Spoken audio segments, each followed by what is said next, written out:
So normally I'd like to start off a game review with a little one-sentence summary of what the game is we're talking about. But that's hard to do for Stars of Akarios. So the publisher describes it as a narrative-driven, cooperative campaign game set in the Akarios galaxy.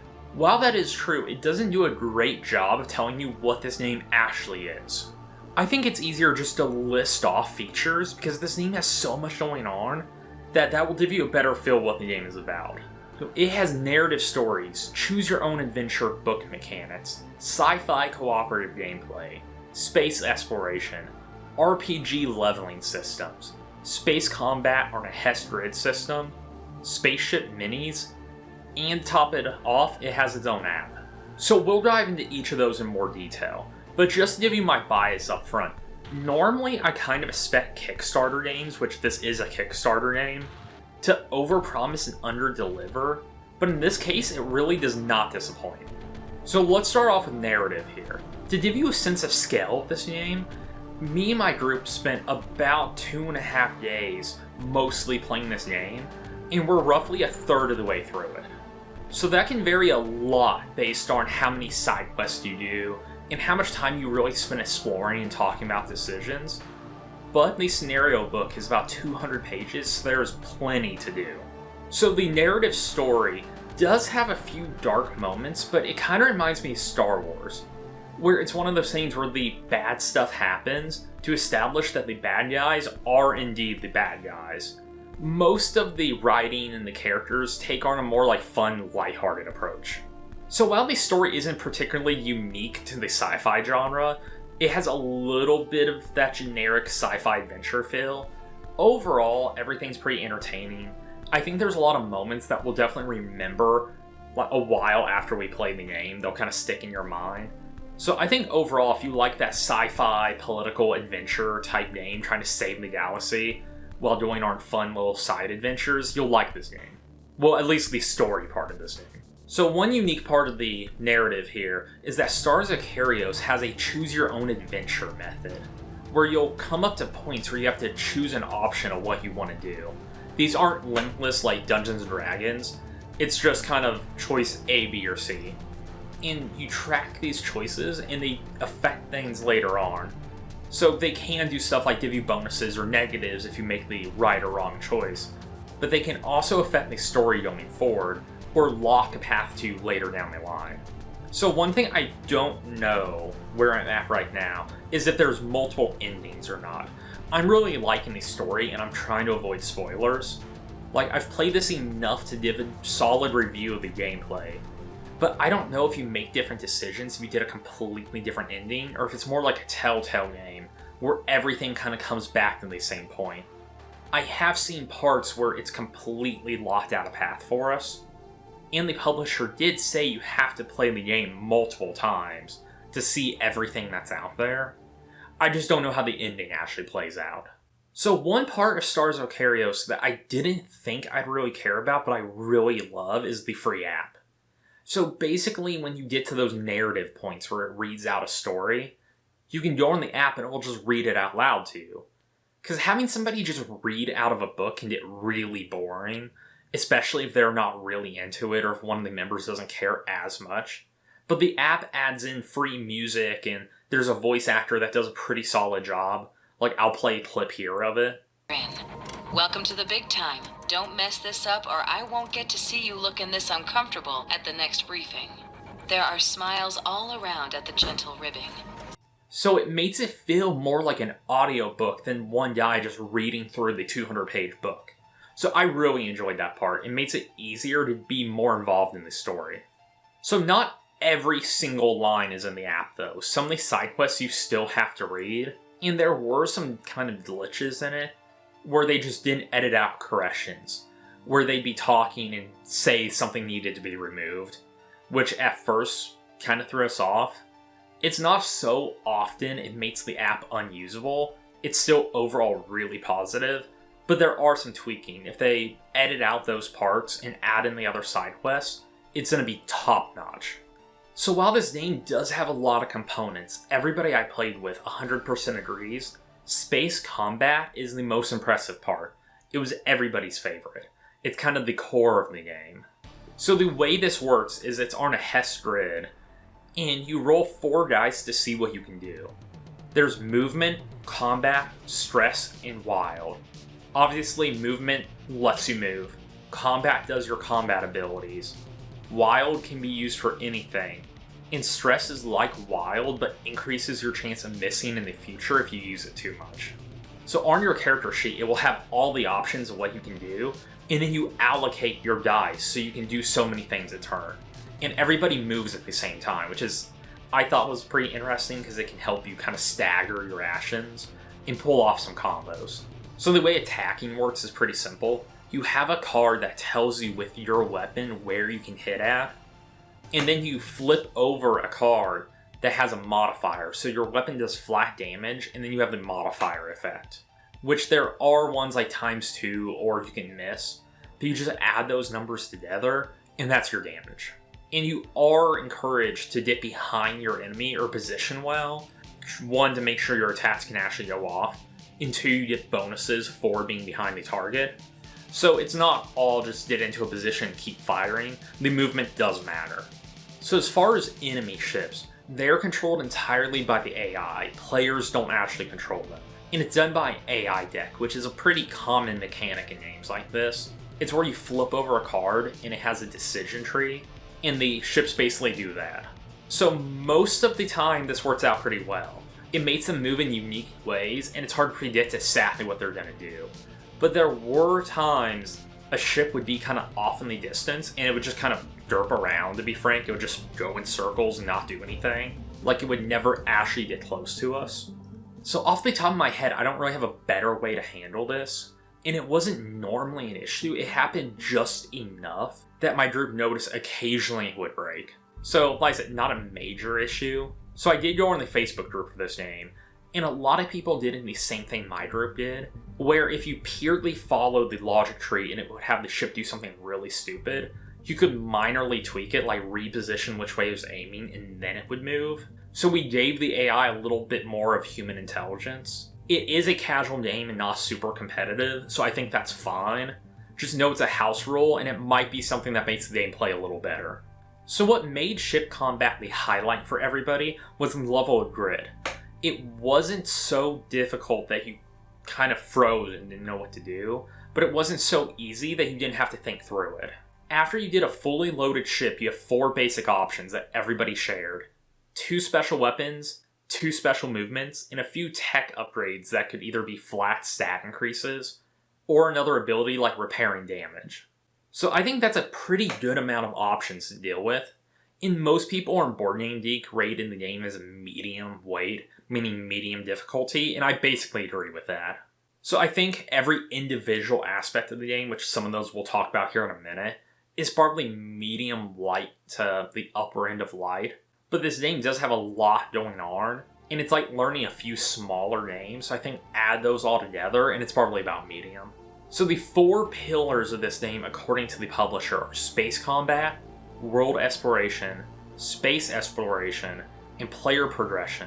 And space exploration is by far the simplest one of them all. So basically it's a tile system where as you explore, you flip over tiles.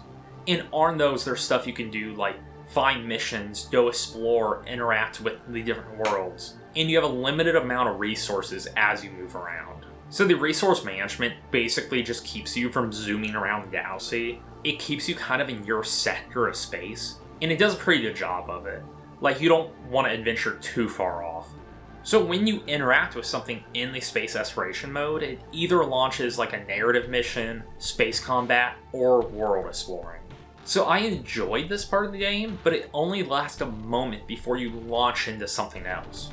So while it is nice and it's a way to help you kind of go around and explore and not know what you're going to run into, I wouldn't call it one of the core pillars. I mean, it legitimately takes 1 or 2 minutes before you're doing something else. The way I think I would phrase it is calling a mini-map a core pillar of a game. It's important, it adds a lot, you're glad you have it, but it's not why you're playing, it's just kind of a way to track where you are. Alright, so world exploration is a lot like space exploration, where it's a tile system and you have limited resources. So this is the only time that your little pilot miniature will actually leave your ship and interact with the outside world. So it's kind of a nice mixture of resource management, puzzle solving, NPC interactions. It has a lot going on, but none of it's very complicated. So how it works is you do have a set number of resources, which is basically your time limit for how long you can be on the world. You can do things that affect it, but basically just know you're on a time limit. And then every turn you roll 4 dice, just like space combat, and these are your resources you can use for that turn to determine what you want to do. So using these, you can either interact with the world or go explore a new tile. So you never know what the interaction is going to be. It can be a merchant that will sell you something for cheap. It can be a puzzle you have to solve for a reward. It can just be earn a reward. It can be a clue for where something better is. Or it can kind of be like a narrative interaction. And on most of the planets we found, something happens that sets up another artificial time limit. So this means you'll never get to explore everything.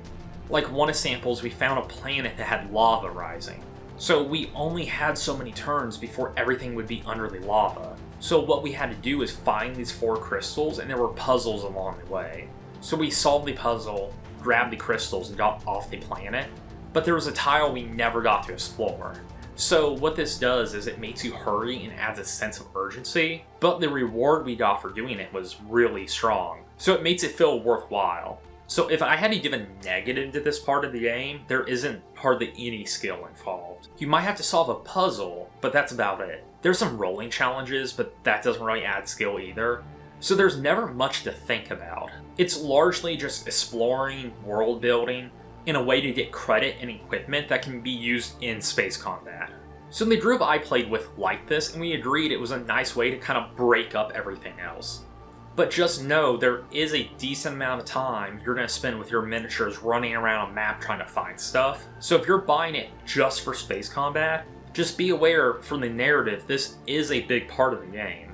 So I personally felt like it was a nice touch, but I've played a lot of D&D and RPG games where I like the world building and the non-combat story. So I liked it, but I know not everyone will. So another core pillar of this game is player progression. And there's a few ways this can happen, but the most impactful is going to be new ships, weapons, engines, and tech. So these can drastically change how ship combat actually works.